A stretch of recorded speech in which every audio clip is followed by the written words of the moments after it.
नमस्कार दोस्तों, स्वागत है आपका हमारे चैनल अर्थ विचार में। आज की यह घटना जो नेपाल की बेटी प्रकृति लामसल के दुखद निधन से जुड़ी है, हम सभी को शर्मिंदा करती है। यह घटना न सिर्फ एक दुखद मौत है, बल्कि इसके बाद हुए प्रशासनिक अमानवीय व्यवहार और पुलिस कार्रवाई ने इसे एक गंभीर विवाद में बदल दिया। यह घटना उन रिश्तों पर भी सवाल खड़ा करती है जो भारत और नेपाल के बीच में दशकों से बने हुए हैं। प्रकृति लामसल, जो उड़ीसा के Kalinga institute of industrial technology KIIT में तीसरे साल की कंप्यूटर साइंस की छात्रा थी, उसका शव उनके हॉस्टल कमरे में रविवार को पाया गया। शुरुआत में इसे आत्महत्या का मामला बताया गया, लेकिन इसके बाद जो घटनाएं सामने आईं, उनके यह मामले एक नए मोड़ पर पहुंच गया। प्रकृति के सहपाठियों और नेपाल के छात्रों ने आरोप लगाया कि उसे शारीरिक और मानसिक प्रताड़ना का सामना करना पड़ रहा था। विशेष रूप से एक लड़के आद्विक श्रीवास्तव पर यह आरोप था कि वह उसे लगातार मानसिक उत्पीड़न और गालियां दे रहा था। एक वायरल ऑडियो क्लिप में आद्विक को गंदे शब्दों से प्रकृति को तंग करते हुए सुना जा सकता है। यह ऑडियो जब सामने आया तो पूरे देश में हलचल मच गई। प्रकृति की मृत्यु के बाद KIIT विश्वविद्यालय ने जिस तरह से छात्रों से व्यवहार किया, वह और भी चौंकाने वाला था। विश्वविद्यालय प्रशासन ने छात्रों के शांतिपूर्ण प्रदर्शन को बर्फ से दबाने की कोशिश की।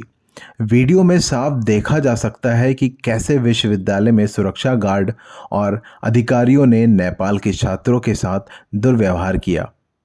इस दौरान विश्वविद्यालय के कुछ अधिकारियों ने नेपाल के बारे में आपत्तिजनक टिप्पणी भी की, जो न केवल शर्मनाक था बल्कि भारत नेपाल के रिश्तों को भी ठेस पहुंचाने वाला था।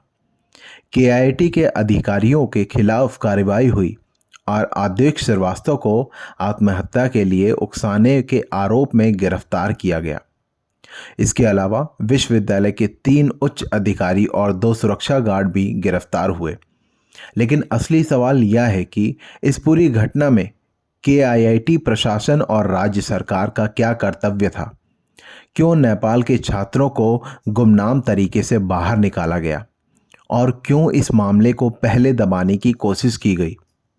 राजनीतिक दबाव बढ़ने के बाद उड़ीसा सरकार ने इस मामले की जांच के लिए एक समिति बनाई, लेकिन यह सवाल अब भी बना हुआ है कि क्या ये घटनाएं सिर्फ एक छात्र की मौत से संबंधित है या एक बड़ी प्रशासनिक और शैक्षिक प्रणाली की खामियों का संकेत देती है। नेपाली सरकार भी इस मामले में सक्रिय हो गई है। प्रधानमंत्री KP शर्मा ओली ने इस मुद्दे को सुलझाने के लिए भारत सरकार से सख्त कार्रवाई की मांग की है।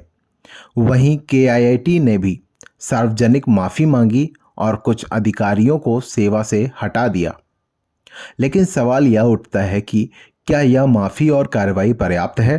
क्या भारत और नेपाल के रिश्तों को इस घटना से जो हुआ उसे ठीक किया जा सकता है?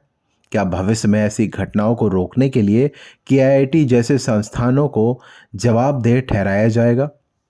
अंत में मैं सभी भारतीयों और नेपालियों से यह अपील करता हूं कि हम एकजुट होकर इस घटना के खिलाफ आवाज़ उठाएं और यह सुनिश्चित करें कि जिन दोषियों ने प्रकृति के साथ यह अमानवीय व्यवहार किया, उन्हें सज़ा मिले।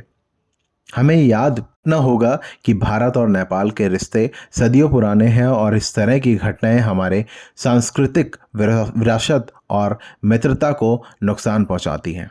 जस्टिस फॉर नेपाली गर्ल के इस संघर्ष में हम आपके साथ हैं और जब तक न्याय नहीं मिलता, हम आपकी आवाज़ बनकर इस मामले को उठाएंगे। जय हिंद, जय भारत।